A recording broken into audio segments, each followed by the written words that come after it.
기독교 절기로 오늘은 고난주일에 해당합니다. 예수님께서 우리의 죄를 대신하여 십자가를 지기 위해서 예루살렘으로 올라온 날이 오늘이고, 오늘을 출발로 해서 예수님은 십자가를 향하여 한 발짝 한 발짝 나아가십니다. 잡혀서 죽은 게 아니라 십자가를 향하여 당신이 걸어가신 것입니다. 사도신경에 보면 예수님께서 이 땅의 삶을 일축해서 말할 때 십자가에 못 박혀 죽으시고 이렇게 말씀하고 있습니다.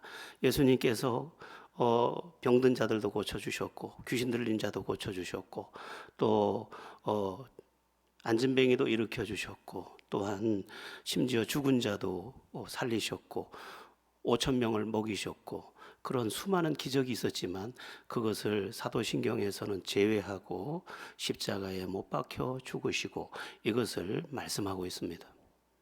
그러니까 우리가 예수를 믿을 때 병고침도 받고 은혜도 받고 회복의 모든 역사의 자리에 서게 되지만, 그것은 핵심이 아니고 그것은 다 핵심의 부록, 별책 부록에 해당하는 것이고, 진짜 은혜는 뭐냐? 예수께서 우리를 대신해서 십자가에 못 박혀 죽은 것이다, 이렇게 말씀하고 있는 것입니다. 십자가가 뭡니까? 십자가는 형틀입니다. 가장 흉악한 죄인이 짊어지고 저주 가운데 죽어야 되는 형틀, 그게 십자가입니다. 이 십자가는 가장 악랄한 자가 받아야 될 형벌의 현장을 의미하기 때문에 성경은 나무에 달린 자마다 저주 아래 있는 자라 이렇게 표현하고 있습니다. 그런데 막상 그 십자가를, 그 저주의 십자가를, 그 흉악한 십자가를, 가장 악한 자가 짊어지는 십자가를 누가 짊어집니까? 예수께서 짊어지십니다. 아무런 죄도 없고 아무런 흠도 없는 예수께서 십자가를 짊어지십니다. 왜 짊어집니까? 우리의 죄를 대신하여. 이게 신앙의 핵심입니다. 나의 죄를 대신하여. 그러니까 저 골고다 언덕에서 십자가에 못 박혀 죽으신 그 십자가의 치욕과 그 고통은 다 내가 받을 것이었는데 주님께서 가져가셔서 내 대신 형벌을 당하셨다. 이게 기독교 신앙의 핵심입니다. 이것을 가리켜서 전가라고 합니다. 전가, 죄의 전가, 기독교 교리에 해당하는데, 내 죄가 예수께 전가되었다, 이렇게 말하는 것입니다. 우리가 예수님을 믿을 때 믿음의 스위치와 같아서 예수님을 믿을 때 내 죄가 예수님께로 순식간에 전가되도록 되어 있습니다. 우리가 스마트폰으로 사진을 찍어서 사랑하는 사람에게 보낼 때 탁 하고 스위치를 누르면 그게 어느새 내 친구에게 사진이 전송되는 것처럼, 내가 예수님을 구세주로 믿을 때 내 죄가 2000년 전 십자가 형벌의 현장으로 쫙 전송이 되고 내 죄를 대신한 그리스도의 십자가, 그리스도의 보혈이 되는 것입니다. 그러니까 우리의 죄가 전가된 것을 예수께서 짊어지셔서 이미 내 죄를 다 사해 주신 것이다. 그게 기독교 신앙입니다. 이 이야기는 구약 성경에 이미 자세하게 수백 번 나열되어 나오고 있습니다. 구약 시대에 속죄의 제사를 드리기 위해서 하나님 앞에 나올 때 어떻게 제사를 드리느냐, 이렇게 합니다. 아주 흠없는 어린 양을 끌고 옵니다. 죄 있는 자가 끌고 와서 그 양의 머리에 손을 얹고 안수를 합니다. 손을 얹어서 어린 양에게 안수를 하는 것은 내 죄를 이 어린 양에게 전가시키는 것입니다. 그러면 흠없고 그 천진난만한 양이 죄 있는 양으로 갑자기 변화되는 것입니다. 왜냐하면 내 죄가 전가되어서, 전송되어서 그의 것이 되었기 때문입니다. 그러면 어떻게 됩니까? 죄가 없던 양이 죄가 있는 양이 되어서 이제 죄의 삭슬, 죄의 값을 받게 됩니다. 그래서 제사장이 그 죄가 있게 된 양의 목을 찌릅니다. 죽이는 것이죠. 왜냐하면 죄의 삭은 사망이니까. 죄는 심판을 받아야 되는데 그 심판을 누가 받느냐? 이 사람 대신, 죄인 된 이 사람 대신 전가 받아서 죄인 된 양이 이제 피를 흘리면서 쓰러지는 것입니다. 그러면 어떻게 하느냐? 그 피를 받아서 제단 사면에 뿌립니다. 하나님이 공의의 하나님이시기 때문에 공의의 하나님 앞에서 죄가 속죄되기 위해서 피를 부르고 그 죽음을 불러서 하나님의 공의를 만족시켜야 하기 때문에 이제 그 피를 제단 사면에 뿌리게 되는 것입니다. 그리고 이 흠없고 죄 없던 양의 가죽을 다 벗겨냅니다. 가죽을 다 벗기고 그 다음에 이 각을 뜬다고 해서 목을 자르고 팔 다리를 자르고 몸을 잘라서 그야말로 토막을 내는 것입니다. 그리고 번제단이라고 하는 번제단, 활활 불타고 있는 그 제단에 양의 그 몸뚱어리 덩어리를 갈고리에 꿰서 매달아 놓으면 새카맣게 타서 그것이 불태워서 한 줌의 재가 되고 그 향기가 하나님 앞에 올라갈 때 이제 죄가 있어서 양을 끌고 온 그 사람의 죄가 이제 양이 대신 모두 갚아주었으므로 죄 사함을 받았다고 제사장이 선포하면 아멘 하고 돌아서게 되는 것입니다. 그런데 그 어린 양을 속죄 제물로 바칠 때 이 사람은 처음부터 끝까지 그 장면을 다 보아야 합니다.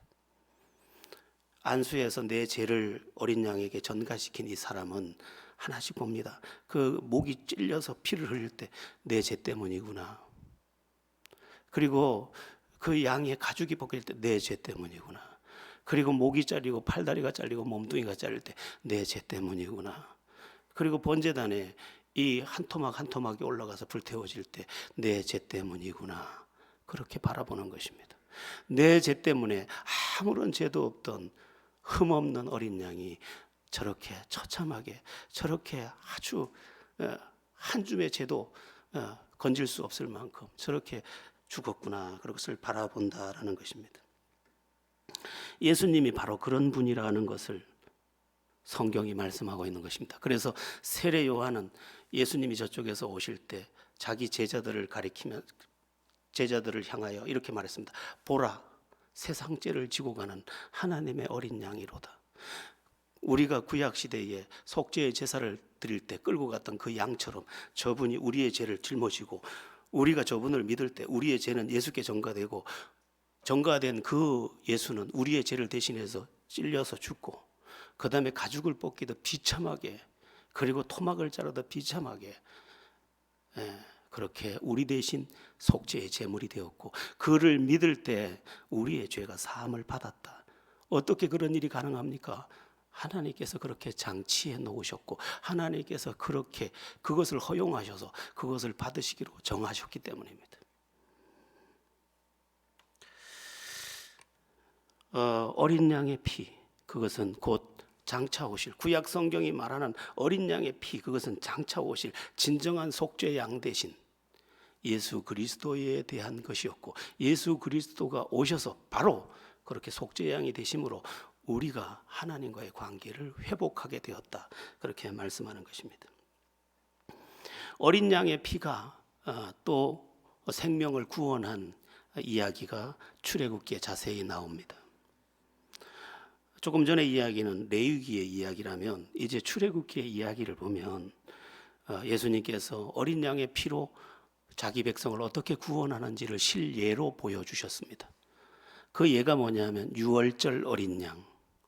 우리가 오늘 찬양을 부를 때 유월절 어린 양을 첫 곡으로 찬양을 불렀는데 예수님께서 어느 절기에 십자가에 못 박혀 죽으셨느냐? 유월절 절기에 십자가에 못 박혀 죽으셨습니다. 그런데 이 십자가에 못 박히셨던 그 유월절 절기는 어떤 절기냐? 바로 어린 양의 절기입니다. 하나님께서 이집트의 파라오 황제가 계속 하나님의 명령을 거역할 때 하나님께서 모세를 통해서 말씀하셨습니다. 오늘 밤에 이 이집트 땅 전체에 심판의 사자가 임할 것이다. 그리고 그 심판이 임할 때 각 가정의 장자 처음 난 초태생 그들은 모두 죽을 것이다. 어느 집을 막론하고 황제의 궁궐에 있는 그 황제의 장자도 죽을 것이고 맷돌을 가는 여인의 장자 그 아들 장자도 죽을 것이고 그러니까 죽지 않을 자가 아무도 없을 것이다. 그러나 이스라엘 백성 너희는 양을 잡아라. 흠없는 어린 양을 잡아라. 그 어린 양을 잡아서 그 피를 너희 집 문 좌우 설주 임방에 발라라. 그러니까 말하자면 우리는 대문 앞에다가 네모 반듯한 그 반듯하게 피를 다 발라라 그 입구에. 그리고 너희는 밖으로 나오지 말고 그 안에 머물러라. 그렇게 말씀하시면서 그러면 죽음이 너희를 넘어가리라. 그렇게 말씀하셨습니다. 패스 오브. 6월절, 6월 넘어가게 되었다. 넘어갈 것이다. 그렇게 말씀하셨습니다. 밤이 깃들었습니다. 밤이 깃들고 모든 이집트, 그 당시에 이집트 땅은 이상한 공포에 다 휩싸여 있었습니다. 그런데 한밤중, 아주 깊은 밤중에 여기저기 이 집 저 집에서 통곡 소리가 들리기 시작했습니다. 이제 하나님이 말씀하신 그 심판의 약속이 그대로 각 집 장자를 치면서 한 집도 예외 없이 다 죽음의 사자가, 심판의 사자가 그들을 죽였기 때문입니다. 그런데 신비한 것은 그 피를 발랐던 어린 양을 죽여서 어린 양의 피를 그 문 좌우 설주 임방에 발랐던 이스라엘 백성들의 가정에는 한 가정도 장자가 죽는 일이 없게 되었습니다. 그게 바로 여호와의 유월절. 이 양도 마찬가지입니다. 유월절 어린 양도 아무런 죄가 없던 양입니다. 죄와 상관이 없었지만 그들이 자기들의 죽음의 심판을 면하기 위해서 속죄 양으로 장차 오실 속죄 양 대신 그리스도를 예표하는 그 양의 피를 가져다가 좌우 설주 임방에 바름으로 죽음의 사자가 지나갈 때에 그 피를 보고 넘어간 것입니다. 이렇게 한 것입니다. 죽음의 사자가 뭐 짝을 지어서 갔는지 혼자 갔는지 모르지만 죽음의 사자가 짝을 지어 갈 때 이렇게 시각적으로 말하면 여기는 해치웠네. 여긴 죽었어. 죽은 집에 피봐. 그러고 넘어간 것입니다. 이집트 피봐. 넘어가는 것입니다. 피봐. 넘어간 것입니다. 이미 피를 보았기 때문에 그 피가 속죄의 예물의 피로 그가 죽은 걸로 대신해서 죽었으므로 넘어가게 된 것입니다. 여러분, 그리스도인들이 바로 그런 사람입니다. 한 번 죽는 것은 사람에게 정하신 것이요 그 후에는 심판이 있으리라.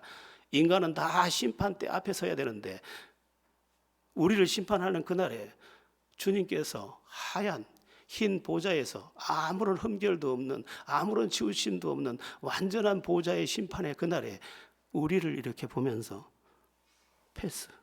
패스라고 한다는 것입니다. 왜? 우리의 가슴에 어린 양의 피가 묻어 있거든요. 우리의 영혼에, 우리는 못 보지만 우리의 눈에 보이지 않지만 예수 그리스도의 십자가 보혈을 나의 죄를 대신한 것으로 믿어서 받아들인 내 영혼의 가슴에 묻어있는 피를 보고 너는 심판받았구나. 네 죄에 대해서 다 심판을 받았구나. 네 죄값을 다 지불했구나. 너에 대해서 심판할 것이 남아있지 않구나. 패스 오브. 6월절 어린 양에 나의 죄가 전가된 것을 예수께서 대신 다 감당하시고 그 피를 내 영혼의 가슴에 붙여주셔서 내가 너를 대신하여 죽었음이 네 영혼 안에 인쳐 있다는 것입니다.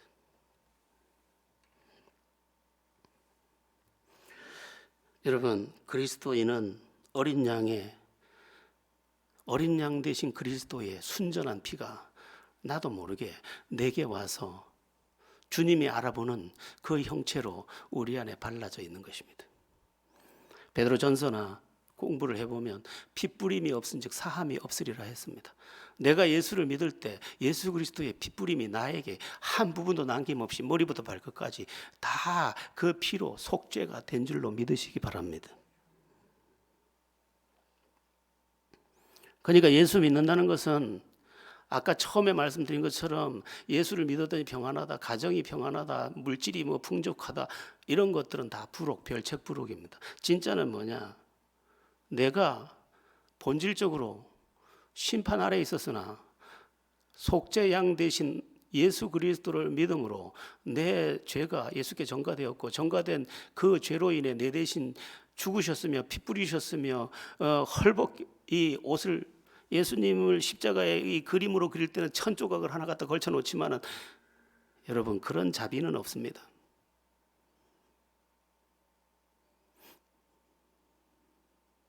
예수님은 실오라기 하나도 걸칠 수 없었습니다. 완전히 빨가벗겨서. 그래서 그 어머니가 쳐다보기가 그렇게 힘들었던 겁니다. 가죽을 벗기듯 그의 껍질을 다 벗기셨습니다. 그 수치가 우리의 것이었는데 그분이 다 가져가신 것입니다. 전가되었기 때문에 다 전가되었습니다. 그런데 중요한 게 하나 있습니다. 그게 뭐냐 하면 우리가 언제 죄인이 되었지 하는 것입니다. 여러분, 우리 언제 죄인 되었습니까? 5살 때 죄인 되셨습니까? 3살 때? 아니면 젖돌 때 엄마 젖꼭지를 너무 세게 깨물었나요? 인간은 잉태되는 순간 죄인입니다. 왜 그런지 아십니까? 고린도전서에 가면 이 해답이 나오는데 아담 아래 있는 자는 다 죄 아래 났음이라고 되어 있습니다. 그러니까 인류의 첫사람 아담은 인류의 첫사람인 동시에 인류의 대표입니다. 그리고 그의 연속선상에 다 연결되어 있습니다. 그러므로 죄 아래 태어나게 된 것입니다. 아무리 선하게 살아도 이미 아담의 후손으로, 아담의 혈통으로, 아담의 상속된 죄 안에 태어난 모든 사람이 죄 아래 있는 자인 것입니다. 아이들의 눈이 아무리 천진해도 그의 본성이 이제 조금 있으면 다 나오는 것이죠. 여러분, 어떤 사람이 어린 사자와 이렇게 같이 강아지보다 더 예쁘게 뒹굴고 하니까 같이 키웠는데 나중에 사자가 다 크고 나서도 그런 줄 알고 뒹구는데 잡아먹어 버렸대. 그 이전에도 어렸을 때도 사자였어요. 그것처럼 인간은 잉태되는 그 순간 다윗이 고백처럼 내 어머니가 죄 중에 나를 잉태하였습니다. 엄마가 죄져서 나를 낳았다 이 말이 아니라 아담의 죄가 전부 전가된 것입니다.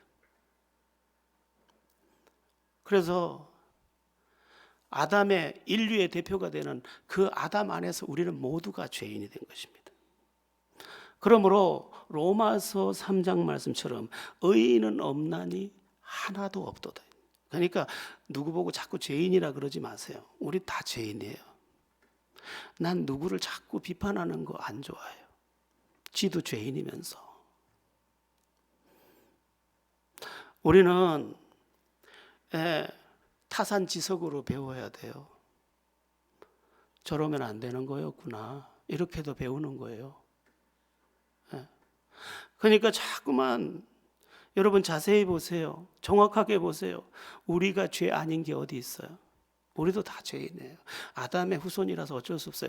그래서 예수님이 아담의 족보에서 태어나지 않은 것이 그렇게 중요한 것입니다.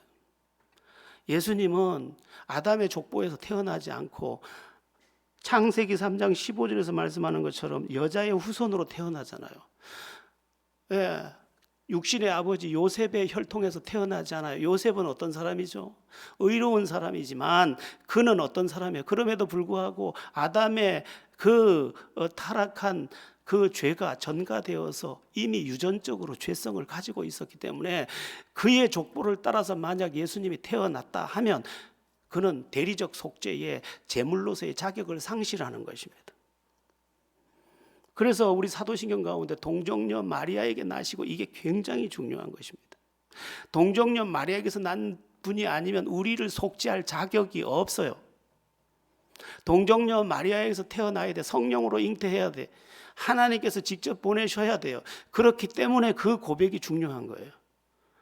여호와의 증인들은 동정녀 마리아 탄생을 부인합니다. 그러면 예수님은 누가 되죠? 위대한 선지자에 그치는 것입니다. 속죄 제물로서의 예수는 없는 거예요.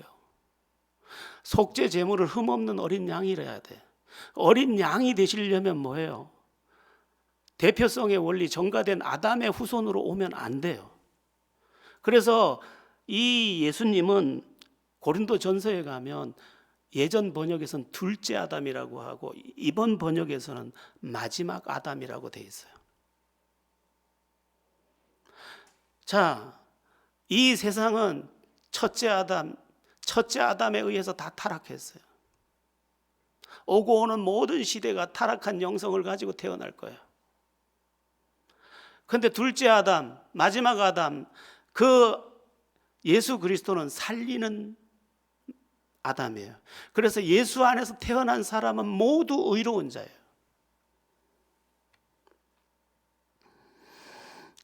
우리 한번 찾아볼게요. 고린도전서 15장 22절 보겠습니다. 고린도전서 15장 22절 합독해 보겠습니다. 시작. 아담 안에서 모든 사람이 죽은 것 같이 그리스도 안에서 모든 사람이 삶을 얻으리라. 예, 아담 안에서 모든 사람이 이미 죽었어요. 왜냐하면 그는 죄인이기 때문에 얼마 있다가 죽고 얼마 있다 심판을 받은 거지만, 수평적인 영원한 시각을 놓고 딱 봤을 때 이미 죽은 자예요. 죽은 자가 죽음을 향해 가고 있는 상태가 지금 살아있는 상태거든요. 여러분, 우리가 하루를 살았다는 것은 하루를 죽었다는 거예요. 우리는 죽음을 향해, 예정된 죽음을 향해 지금 가고 있는 거예요. 그리고 모든 사람은 예정된 심판을 향하여 가고 있는 거예요. 아담 안에서 모든 사람이 이미 죽은 거예요. 죽은 거와 마찬가지예요. 그런데 앞으로 여러분들은 100년 후에 다 죽어요. 아담 안에서 다 죽은 자예요. 아담 안에서 다 지옥이야. 그런데 예수는 둘째 사람은 흙에 속한 자이거냐. 둘째 사람은 하늘에서 나셨느니라. 하늘로부터 오신 분이 있어요. 둘째. 그분이 누구예요? 예수 그리스도예요. 그래서 고린도전서 15장 47절 한번 봐보세요. 고린도전서 15장 47절인데 합독해 보겠습니다. 시작. 첫사람은 땅에서 났으니 흙에 속한 자이거니와 둘째 사람은 하늘에서 나셨느니라. 하늘에서부터 직접 온 그분, 하나님께서, 아담도 하나님께서 직접 만드셔서 인류의 대표가 되게 했는데, 둘째 아담, 마지막 아담은 하나님의 아들로서 그를 직접 보내셔서 그를 믿는 자는 그 안에서 다시 태어난 새 창조의 영원한 영광의 주인으로 탄생시켰다는 거예요. 그런데 그 첫째 아담에게 속한 사람들은 태어나면 저절로 죄인이에요. 전가가 다 저절로 됐기 때문에. 그런데 둘째 아담에게 태어나는 사람은 그를 믿을 때 창조되도록 정하셨어요. born again, 다시 태어나는 것입니다. 오늘 우리가 읽은 본문의 내용도 그런 것입니다. 우리 함께 이사야서 53장 5절 6절을 읽어보겠습니다. 시작. 그가 찔림은 우리의 허물 때문이요 그가 상함은 우리의 죄악 때문이라. 그가 징계를 받음으로 우리는 평화를 누리고 그가 채찍에 맞음으로 우리는 나음을 받았도다. 우리는 다 양 같아서 그릇 행하여 각기 제 길로 갔거늘 여호와께서는 우리 모두의 죄악을 그에게 담당시키셨도다. 아멘. 우리의 죄악을 그에게 담당시키셨도다. 그는 대리적 속죄의 양으로 오셔서 우리의 죄가 전가된 것을 가지고 우리 대신 심판을 당하신 것이다. 이렇게 말씀하고 있는 것입니다. 그러니까 예수 그리스도의 십자가가 어떤 유태인 청년이 골고다라는 언덕에서 어떠한 잘못된 재판을 받고 억울하게 죽은 게 아니라 장차 오고 오는 모든 세대와 이전의 모든 세대를 이 골고다라는 언덕을 향해서 오실 예수를 구약시대의 사람들은 바라보게 했고, 신약시대의 사람은 오신 예수를 바라보면서 그분이 우리의 진정한 대속제물 대심을 믿고 믿을 때 임하는 의의 자리에 서게 하셨다는 것입니다. 매우 놀라운 전가가 하나 더 있습니다. 제가 전가 교리를 이야기하는데, 놀라운 전가는 뭐냐면 내가 예수를 믿는다는 믿음의 스위치를 클릭할 때 내 죄는 예수께로 전가되면서 동시에 예수께 있던 의는 나에게 전가됩니다. 이것을 의의 전가라고 합니다. 그래서 하나님 앞에 가면 우리를 보고 하나님께서 뭐라고 판단하시느냐? 의인이 왔구나. 죄의 문제는 깨끗하게 해결되었고, 그래서 요한계시록 7장에 흰옷 입은 무리는 죄 문제가 해결된 깨끗함입니다. 그리고 이미 전가시켜서 내게는 죄가 남아있지 않는 죄에 대한 깨끗한 포맷 상태가 된 것입니다.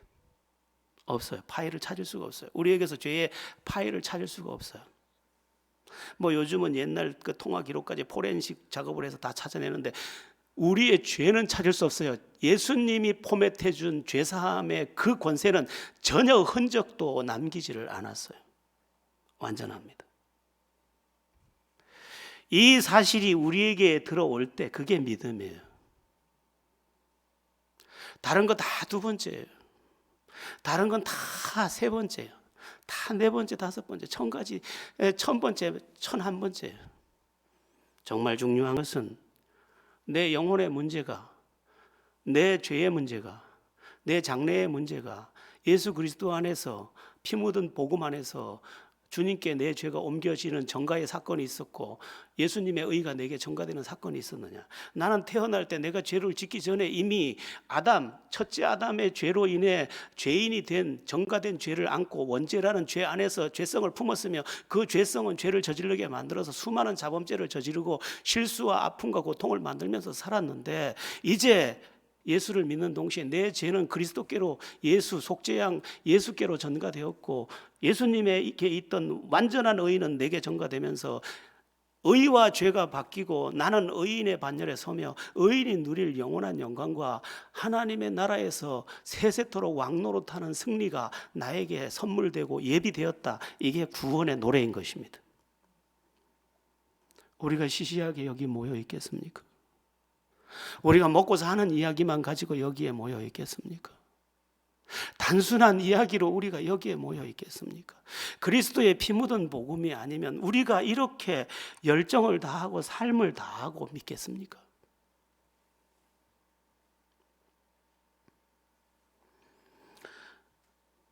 중요한 것은 우리가 하나님의 그 예비하신 죄를 전가시키는 대리적 속죄의 그 놀라운 은혜 안에서 이 땅에서 경험하는 수많은 은혜가 동반된다는 것입니다. 그래서 우리는 그것을 보면서 구원도 사실이구나, 죄사함도 사실이구나, 천국도 사실이구나, 영광도 사실이구나 그렇게 알아보는 것입니다. 10가지 어떤 물건을 마이크를 10개를 만들어 놓고 9개를 시험해서 다 나오면 10번째는 시험 안 해도 나온 것으로 여기는 것처럼 우리가 경험하는 이 믿음 안에서의 다른 세계의 체험들이 그 마지막 구원까지 다 확신하게 하고 죽어도 구원입니다 하고 죽는 그날 주여 내 영혼을 받으소서 할 수 있는 우리가 되게 하셨다는 것입니다. 자, 그러면 오늘 본문에서 주님께서 그 예수를 믿은 결과가 무엇이라고 말씀하고 있는지를 보겠습니다. 여기 보면 5절에 그가 찔림은 우리의 허물 때문이요 그가 상함은 우리의 죄악 때문이라. 그가 징계를 받음으로 우리는 평화를 누리고 그가 채찍에 맞음으로 우리는 나음을 받았도다. 평화를 누리고 나음을 입었다 이렇게 되어 있는데 이것은 구원의 확장 개념입니다. 구원을 확장해서 해석해서 설명한 내용입니다. 내가 예수님의 십자가를 나의 죄를 대신한 것으로 믿는 순간 어떤 일이 벌어지느냐? 평화, 나음, 이것이 내게 임한다는 것입니다. 이 평화는 사실은 이 평화라는 단어 안에 다 집어넣을 수 없는 인간의 한계를 느끼게 됩니다. 하나님이 평화를 누리고라고 한 이 평화라는 이 포대, 이 그릇이 너무 커서 다 설명하기가 부족합니다. 그러나 인간의 한계를 내려놓고 우리가 조금 이해할 수 있는 범위만 설명해 볼 수 있습니다. 평화를 누리고 나음을 입었다 이 말은 에덴, 하나님께서 천지를 창조하실 때 인간에게 주시려고 했던 에덴이라고 하는 낙원, 하나님과의 우리의 관계, 그 모든 것이 회복되었다라는 뜻입니다. 여러분 참 이상한 일이 있었죠. 인간이 하나님께 범죄하자마자 생긴 일이 뭡니까? 하나님과의 관계가 단절이 되었습니다. 그 다음에 무슨 일이 벌어집니까? 사람과 사람과의 관계가 트러블이 되었습니다. 부부관계에 트러블이 들어옵니다. 그리고 인간과 땅이 트러블이 생깁니다. 인간과 땅이 이제 땅과 인간이 한 덩어리처럼 너무도 조화롭고 아름다워서 그 땅에 있는 것이 에덴, 파라다이스, 낙원이었는데 이것이 이제 가시밭으로 변해버립니다. 또 하나의 트러블이 들어옵니다. 어떤 트러블? 나와 나의 트러블이 들어옵니다. 내가 나를 좋아하지 않게 됩니다. 창세기 4장에 들어가면 자기를 좋아하지 않는 가인의 이야기, 만족할 수 없는 그 이후에 그 타락한 사람들의 이야기들이 나옵니다. 그러니까 평화를 누리고 나음을 입었도다. 이것은 이 모든 단절된 트러블과 관계들을 이제 다 회복시키게 되었다. 하나님과의 평화가 됐으니까 지옥 가게 되어 있는데 지옥 안 갑니다. 불행하게 되었는데 이제 행복하게 됩니다. 죽게 되었는데 죽음에서 생명으로 옮겼습니다. 두려움 속에 살게 되었는데 평화로 옮겼습니다. 저주 아래 있게 되었는데 축복 가운데 있게 되었습니다. 그게 다 평화를 누리고 나음을 입었다. 그 안에 다 들어있는 것입니다. 믿음의 세계는 놀랍습니다. 믿음의 세계는 인간의 언어 속에 다 담기지도 못할 정도입니다. 왜냐하면 너무나 넘칩니다. 우리는 너무 육체적인 것들에 목이 말라 하고 있습니다. 모두 우리의 갈증은 육체입니다. 그러나 하나님께서 본질적으로 주고자 했던 것은 기적보다도 생명이었습니다. 그리고 하나님과의 관계를 회복하여 하나님과 우리의 평화, 그것을 먼저 만들어서 하나님과의 관계가 깨어져서 비롯됐던 모든 저주를 회복의 자리로 이끌어내는 것이었습니다. 그러면 하나님과 평화가 이루어져서 이제 지옥도 천국으로 바뀌고 죽음도 부활의 새 생명으로 바뀌고 다 모든 것이 회복되었는데, 그럼 구체적으로 우리의 일상 속에는 무엇이 회복될까? 제가 지난 수요일 날 레위기 3장에 나오는 화목제에 대한 설교를 했습니다. 예수님도 화목제물 되신 것이거든요. 하나님과의 우리의 끊어진 관계를 화목시키기 위해서 당신의 죽으심을 통해서 하나님과 우리를 연결시켜 주신 거거든요. 그래서 나타나는 이 땅에서의 은혜가 있습니다. 어떤 게 있을까? 하나님과 화목되면, 하나님과 평화를 이루게 되면 나타나는 여러 가지 현상이 있는데, 첫 번째가 뭐냐면 나와 너의 평화가 옵니다. 지난 수요일 날 말씀드린 나와 너의 평화. 인간은요, 사람과 더불어 삽니다. 그런데 사람 때문에 괴롭고 사람 때문에 행복한데 어떻게 된 게 사람 때문에 괴로운 날이 많습니다.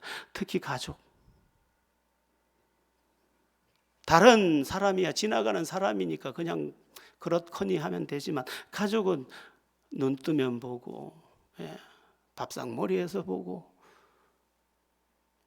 한 번도 비낄 수 없는 그런데 그 인간관계, 나와 너의 관계 속에서 우리는 행복하지 못한 경우가 너무 많습니다. 그런데 하나님과 화목, 하나님과의 평화가 이루어지고 나니까 나와 너의 관계가 평화로워지더라는 것입니다. 이 은혜를 꼭 누리시기를 축원합니다.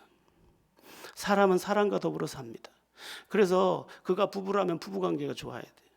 그가 부모 자식이라면 부모 자식 관계가 좋아야 돼. 그게 형제라면 형제 간의 관계가 좋아야 돼. 그런데 그렇게 되도록 하십니다. 서서히 점진적으로 또 온전하게 이루어 가십니다. 세월이 갈수록 느껴지는 은혜가 뭐냐? 하나님께서 평화를 주시는구나. 평화를. 그 평화 중에 하나가 뭐야? 나와 너의 평화.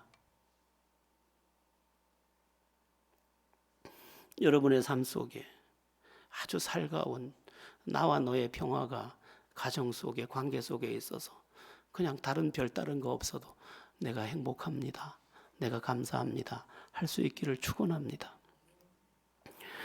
나와 너의 관계 또 있습니다. 두 번째는 나와 그것의 관계. 이것은 아까 땅이 하나님을 떠나자 저주를 받아서 가시 넝쿨을 냈다고 되어 있는데, 이것은 우리의 필요들에 대한 이야기입니다. 본래 에덴 동산에는 모든 것이 넉넉했습니다. 하나님을 떠나지 않았을 때 인간의 그 곳은 전부 낙원이었습니다. 그러니까 우리가 하나님을 회복하고 예수를 통해서 하나님을 회복하고 나니까 뭐도 이루어집니까? 내 필요도 회복됩니다. 얼마나 야속하게, 우리가 밭을 읽어본 사람은 아는데 얼마나 야속하게 곡식은 안 자라고 풀은 잘 자라는지 모릅니다. 우리의 인생도 그래요.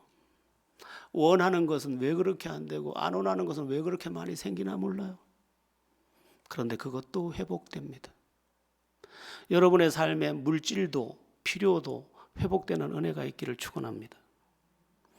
꿋꿋하게 믿으세요. 하나님께서 이후에 여러분을 간증하게 하시고, 하나님이 나는 영적인 은혜만 주는 줄 알았는데 육적인 은혜도 주십디다, 그렇게 고백하게 되길 축원합니다. 그렇게 됩니다. 믿으세요. 세 번째, 나와 나의 관계도 회복됩니다. 나와 나. 참 이상해요. 사람은 나를 좋아하는 사람들이 많지 않아요. 아니, 저 말고요. 나를 내가. 여러분이 여러분을 좋아하지 않는 경우가 많아요. 이런 말을 하는 사람이 있어요. 나 같은 놈이 뭘 하겠습니까? 나 같은 놈이요. 나 같은 년이라고 하는 사람도 있어요. 자기를 좋아하지 않아요. 그런데 하나님과의 관계를 회복하고 나를 보니까 부족한데 내가 고마워. 부족해서 어떤 때는 고마워.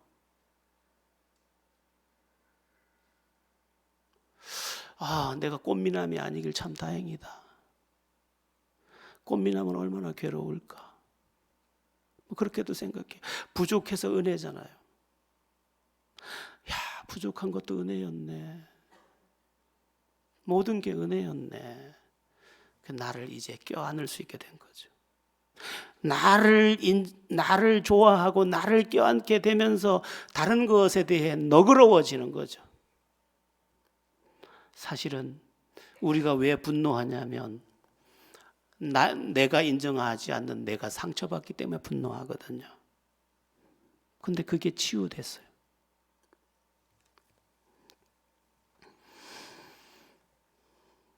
참 이상하죠. 하나님은 서서히 그리고 완전히 회복해 가십니다. 그리고 우리를 이제 성화, 거룩하게 하시고 결국은 영화롭게 하십니다. 그러므로 크리스찬으로 이 세상을 산다는 것은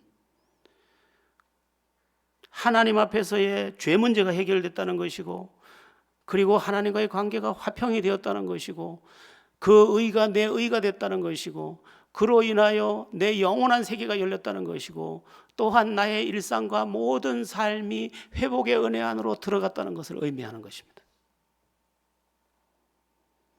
여러분에게 그리스도께서 십자가를 지시기 위해 올라온 이날, 그 은혜가 전달되기를 축원합니다. 인생은 참 순간인 것 같아요. 저도 이렇게 거울을 가끔 보다 보면 아이고, 이제 내가 우리 아버지 보면서 늙으셨네 했던 그가 내구나, 이런 생각이 들어요. 물론 여러분이 볼 때 아주 젊어 보이시죠? 세월이 이만큼 빠르구나. 내가 우리 장로님들 만날 때 참, 그때 장로님들이 참 젊으셨구나.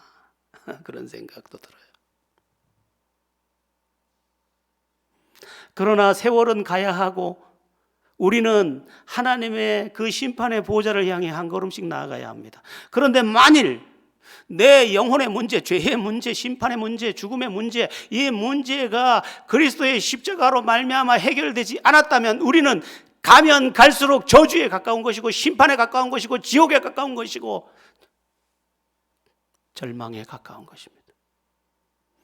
그러나 예수가 우리의 속죄 양으로 우리의 죄를 전가시켜 가져가셔서 우리의 문제를 다 해결하시고 평화를 주시고 나음을 있게 하심으로 에덴을 회복시켜 주시고 에덴뿐 아니라 새 에덴 영원한 면류관의 그 나라를 준비하셔서 우리에게 갖게 하셨으니까 믿음처럼 우리의 노래가 될 것은 세상에 존재하지 않습니다. 어떤 사람들은 고난주간이 되면 자기가 무슨 고난을 자기도 예수처럼 겪어야 되는 것처럼 하기도 합니다. 저 필리핀 같은 나라는 채찍을 가져와서 지가 지 등을 그냥 때리면서 피를 흘리고 살을 찢어내고 누가 그렇게 하래요? 예수께서 내 죄를 다 가져가셨으니까 그 예수의 십자가가 내게 효력이 되도록 믿음으로 받아들이고 감사하면 되는 것입니다. 중요한 건 뭐냐? 십자가 죄사함의 그리스도의 은혜가 내게 있느냐? 그거가 중요한 거예요. 우리가 짊어질 고난이 없습니다. 그래서 어떻게 보면 이 고난주일은 어떻게 보면 자유의 노래를 불러야 하는 날이에요. 주님께서 내 죄를 가져가셨네. 내 죄는 주께 전가되었네. 주님의 의는 내게 전가되었네. 아담으로부터 전가된 모든 저주와 모든 죄는 해결되었네. 나는 흰옷 입은 의의 면류관의 주인공이네. 그렇게 찬송해야 될지도 모르는 거죠. 우리가 패션 오브 크라이스트라는 그 처참한 그 피 흘림을 보면서 비참해하고 마음 아파하지만 어쩌면 주께서 다 이루신 일이 우리가 그렇게 돼야 되는 것은 아니에요. 기독교 복음을 바로 이해하고 그것이 우리 안에 온전히 들어와서 그것이 내 안에 평안이 되고 또한 나음을 일으킨다면 우리의 상처도 회복될 것이고 우리의 불행도 행복으로 바뀔 것이고 우리의 나라는 영원한 승리로 기약이 될 것입니다.